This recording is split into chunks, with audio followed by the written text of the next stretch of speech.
Hi friends, welcome back to my channel Learn with Preeti Bedi. I'm sure you have watched my previous videos where I have talked about the words that you can use to avoid the word very.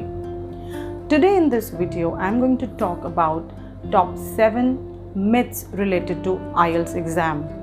Yes, if you have already appeared for an IELTS exam and trying to reappear to achieve your desired score, or you are appearing for the first time, you might have come across many myths. So we're going to bust those myths.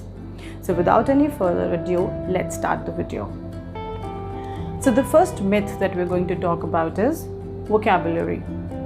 Many people think that using hi-fi or fancy or difficult words will fetch them a high score, but that is not true.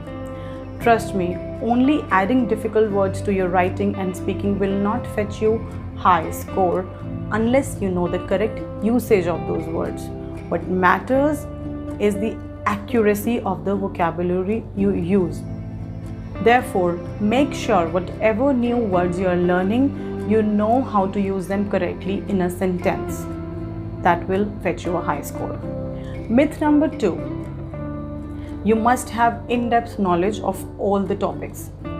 Not true at all. IELTS is not an IQ test. IELTS is an English test. You do not need to have knowledge of all the topics. Trust me. What the examiner is looking for is how good you are with your English, because it is an English test. Whatever little knowledge you have, you must be able to express them in your words, whether in speaking or in writing. So, good knowledge is not required, but the way you express is what matters. Myth number 3. Many people think that they must have UK or US accent to score high in their IELTS speaking, but that is not true at all. What matters the most is your pronunciation and your clarity of speech. Whatever you are speaking, you must speak it clearly that the examiner is able to understand it. You do not need to put on any fake accent. Myth number 4. Whether you should book your exam through British Council or through IDP.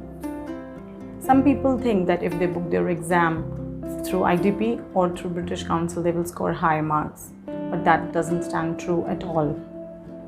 IELTS is jointly owned by British Council and IDP along with Cambridge. All over the world, IELTS exam is same whether you appear through British Council or through IDP. So it doesn't matter the marking criteria, the examiners are trained in the same way for both British Council and IDP. There is no difference at all whether you book your exam through British Council or IDP. Myth number 5 is a bit funny. I've heard many people say that if you go to another state, you will score higher in IELTS. Well, that doesn't stand true at all. Because as I said in my previous point, that IELTS exam is the same all over the world. So whatever state, whatever country you go and give your exam, it would still remain the same. The exam pattern, the marking criteria will all remain the same. So don't worry about moving to another state to give the exam. Moving on to myth number 6. Some people have this misconception that you should not be using contractions in your IELTS exam. Well, that is partially true. If we talk about IELTS speaking exam, it is perfectly fine to use contractions, like instead of I am, you can say I'm, or instead of my name is, you can say my names. That's perfectly fine, that's natural, that's more human. And if we talk about IELTS writing for general training, task 1, in case you have a letter, an informal letter that you need to write to your family or friend, it is perfectly okay to use contractions. Moving on to the myth number 7. Most people have this misconception that fluency is speaking too fast. Well, that is again a myth. Your rate of speech, your pace should be moderate. It should not be too high, it should not be too slow. What matters is that you're able to express yourself clearly, that the examiner is able to understand you. If you speak too fast and the examiner will not be able to understand you, you will definitely not get a high score. So make sure that you're able to convey your message clearly to the examiner. So that's it for today. I hope you like this video. I hope that you will get over these myths after watching this video.